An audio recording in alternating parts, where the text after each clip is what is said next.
is almost 5:30. I only recorded that one little clip of me reading. I have been reading Notes on an Execution all day today. I'm almost done. I'm at 89%. I have so many thoughts about it, and I'm very excited to be able to discuss them for the podcast, so I will be making sure to link that whenever it's up, which won't be for like another 2 weeks or so. Very good. I'll finish that either tonight or tomorrow. I'm heading into work in the next couple of minutes, so I won't have a whole lot of updates tonight, I don't think, in regards to reading, but I did start Hey Hun, and in the beginning of it, it's so good. It's really good. I'm so excited. I think the reason why I am attracted to books about like MLMs is because in my early 20s, I did join an MLM. I don't talk about it I don't think I've ever talked about it online really, like the intricacies of it. I didn't end up being in it for that long, but I did buy the package, and just how like, I thought it was so interesting how the MLMs operate and recruit new people and the tactics and games that they have. I'll have to do a whole video on it. I'll think about it while I'm working today. So if anyone wants to know what it was like being in an MLM for as short of a time as I was and how much money I ended up spending, I can happily do that. I don't have a lot of updates. Today was kind of weird. I have off days when it comes to reading. I wouldn't necessarily call them a reading slump because I read so much every day anyways. But I don't know. The thing with like Notes on an Execution is that it's about medium paced. I think if some of the chapters weren't so long, I would be getting through it much faster.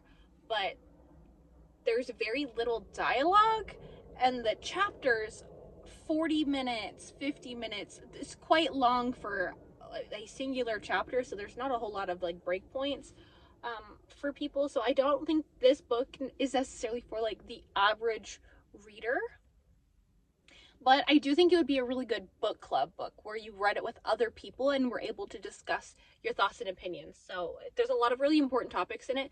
I just don't think this is a book for, I don't know, somebody that's trying to get back into reading. That's just my thoughts on it so far. No spoilers on anything that's happening in it. That's going to happen in the video or the podcast that we're doing.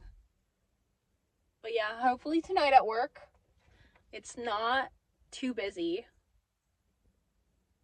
I did round up a whole lot of snails last night.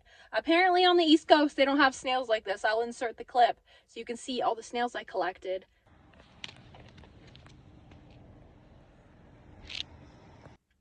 I just loved them. It was raining. They were all over the place.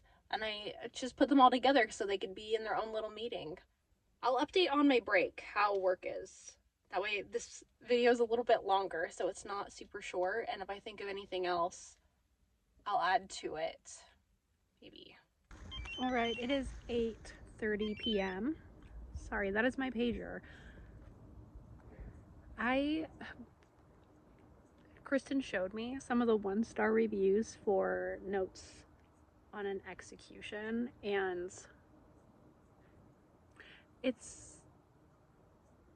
I don't think people, this is what I mean though, it's like one of those books that like if you don't read a lot of nonfiction or you're just like a very like basic reader, you just read like mainstream stuff like Colleen Hoover, contemporary random fiction, like something like this has so many layers to it that you're probably not going to get everything you possibly could out of it unless you did a lot of like primary reading before you went into it. And I'm gonna leave it at that because I don't want to put any spoilers. But thanks for watching today's vlog. Sorry it's small. Tomorrow's should be better. I'm gonna try to go to Barnes, see if I can get anything, but I doubt it. I also know that the book outlet had a bunch of stuff on sale, so I'm gonna try to pick up some books and maybe do a book haul because they're so cheap. Anyways, thanks again.